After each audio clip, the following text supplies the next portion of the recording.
Right, so I've seen a lot of people talk about this on a lot of the forums around having a travel cot put in this space, or how to have young babies and that in the bed situation in our Major 6D. Excuse the mess, because I've had to push everything onto the beds to make room. But our plan is that we're going to put our 6-month-old in a travel cot in this space here. I'm going to take this bit of the chair out, and then the travel cot's going to sit in this space. I've measured it all up. I think we've got a Joie travel cot. It should fit in there really nicely, so I'm going to work on getting this seat out. I'm going to try and leave in as much as I can for the bunk beds, even though we don't actually use the extra bunk beds.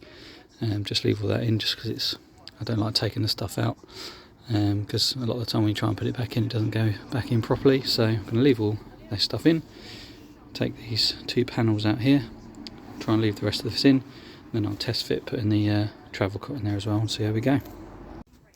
So firstly, I'm just going to take off the slatted pieces off the top, and then I need to get underneath, and there's another little panel that just runs along the back there, which I need to take out as well, and then I can get these front 2 panels off as well. So just unscrew this and get that off.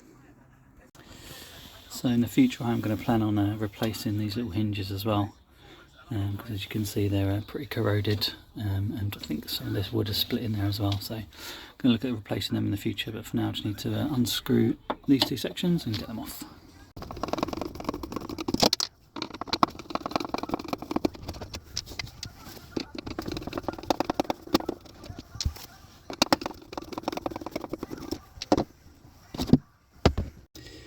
Right, then underneath it looks like there's just 2 screws there, and a couple of screws there to hold on this panel.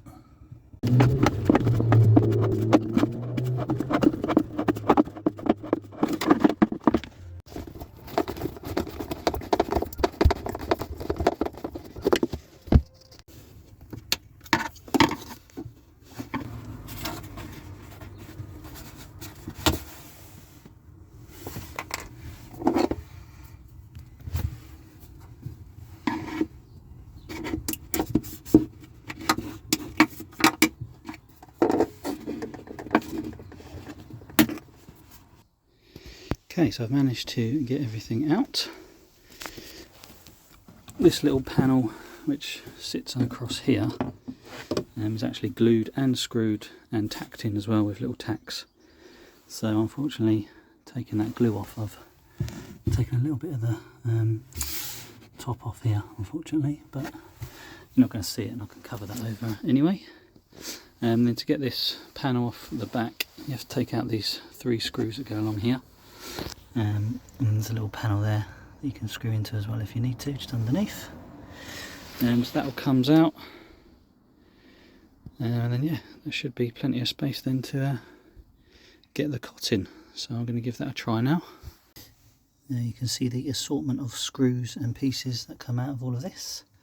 So I've made notes of where they all go to put it all back together when I restore it back when we need the bunk beds, but won't be for a while yet, so I'm going to go store them in the right places.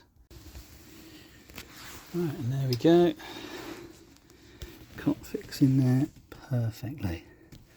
Plenty of space then as well at the end, so we can still sit there.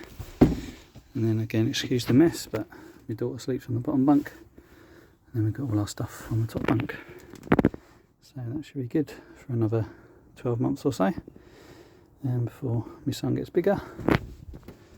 And yeah, fits in nicely.